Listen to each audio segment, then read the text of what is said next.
Policier tueur, permis de tuer dans l'impunité. Policier violeur, policier tueur, permis de tuer dans l'impunité. On est à Bobigny, donc on est là pour répondre à l'appel de Théo et de sa famille. Donc au-delà de l'affaire de Théo, c'est toutes les affaires de violence policière.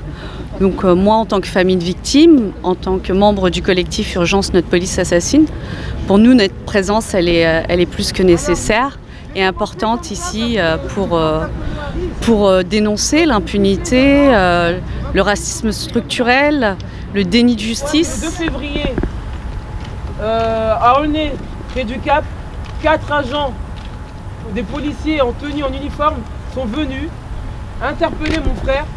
Et ce que appelle un accident, ça a conduit mon frère à avoir une blessure de 10 cm dans l'anus. Et aujourd'hui, il a encore sa poche. Je vous parle d'un viol avec 4 policiers qui étaient autour. Merci à tous ceux qui sont là. Merci à tous ceux qui sont humains. Parce que pour moi, on parle d'humanité. Et à un moment donné, quand c'est pas tolérable, quand c'est pas normal, il faut savoir dire c'est pas normal.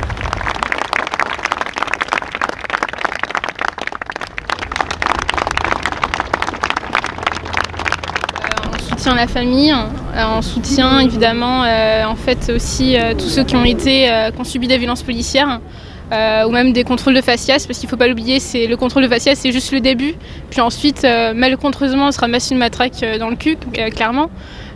Donc oui, on est là aussi pour soutenir et aussi en fait pour réclamer une justice égale pour tous. Aujourd'hui, si vous êtes venus aujourd'hui, c'est pour vous dire que Dieu merci, je vais bien.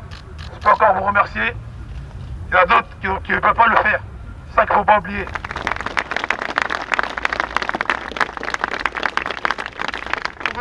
Aujourd'hui, si on est là, c'est parce que la police se permet des choses. Ils sont autour de nous. Il y en a qui sont des bons policiers, bien sûr. Je le reconnais. Mais parlez dans ce cas-là. Parce que quand vous vous taisez, c'est l'amalgame que vous nourrissez. Vous vous taisez, les autres tuent. Et vous acceptez ça, donc vous êtes complices. Ici, vous n'êtes pas complices, et je parle fort pour que vous m'entendiez bien. Et aujourd'hui, on ne pardonne pas. Aujourd'hui, on est là pour vous le rappeler. Qu'on est tous des citoyens français. Noirs, blancs, arabes, chinois. On est citoyens français, que ça vous plaise ou non. Théo a pardonné, et comme il l'a dit, nous on ne pardonne pas. Moi, pour ma part, en tous les cas, je ne pardonne pas. Même si j'ai obtenu la justice dans l'affaire de mon frère. Et quelle justice! Parce que Amine Bentounsi a été tué d'une balle dans le dos.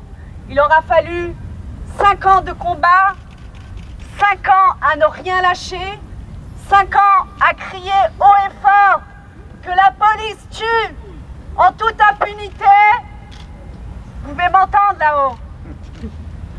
Oui, 5 ans. 5 ans que je n'ai plus de vie. 5 ans que j'ai laissé tomber ma vie de famille. Que mes enfants en souffrent. 5 ans pour entendre dire que Damien Saboudjian, le policier qui a tué mon frère d'une balle dans le dos, a écopé de 5 ans de prison avec sursis.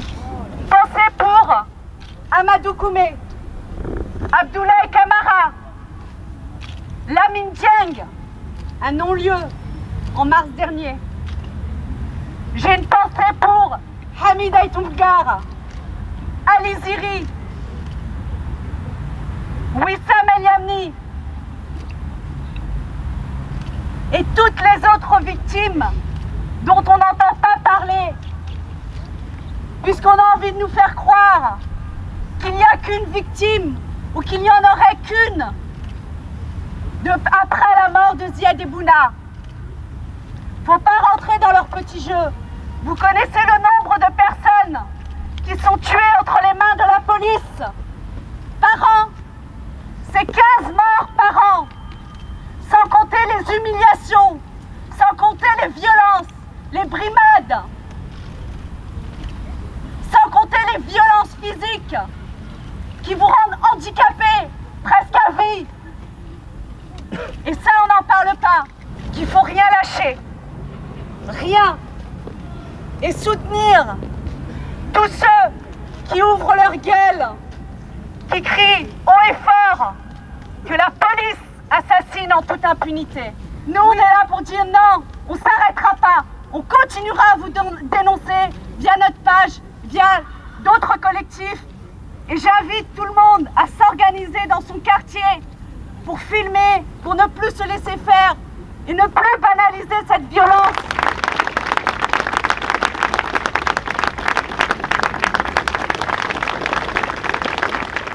Si aujourd'hui on peut tuer, et comme ça a été dit, impunément, parce que tout est dans ce terme-là, impunément, des habitants des quartiers populaires, c'est parce qu'ils sont noirs, arabes, roms, parce qu'ils sont asiatiques, parce qu'ils sont pauvres, parce qu'ils ne comptent pas pour cette société-là. Et je veux dire ici que dans ce combat derrière la justice qui est demandée pour Théo et pour tous les autres, c'est évidemment un combat nécessaire, mais derrière lequel se cache encore un combat beaucoup plus grand, plus fort et qui est en lien avec ce que je viens d'évoquer, qui est celui de dire que nous sommes dignes. Nous savons que nous avons une dignité, malgré tout ce que le système peut nous faire ressentir du matin au soir, malgré toutes ces violences physiques, auxquelles on rajoute toutes les violences symboliques, qui font qu'aujourd'hui trouver un travail, c'est plus compliqué quand on est noir et arabe, qui font qu'aujourd'hui dans ce pays, malgré tout ce qui est dit, nous ne vivons pas à égalité de droit. Et c'est justement ce besoin de dignité affirmée dont nous voulons faire état collectivement. Justice pour Théo! Justice pour Théo! Justice pour Théo!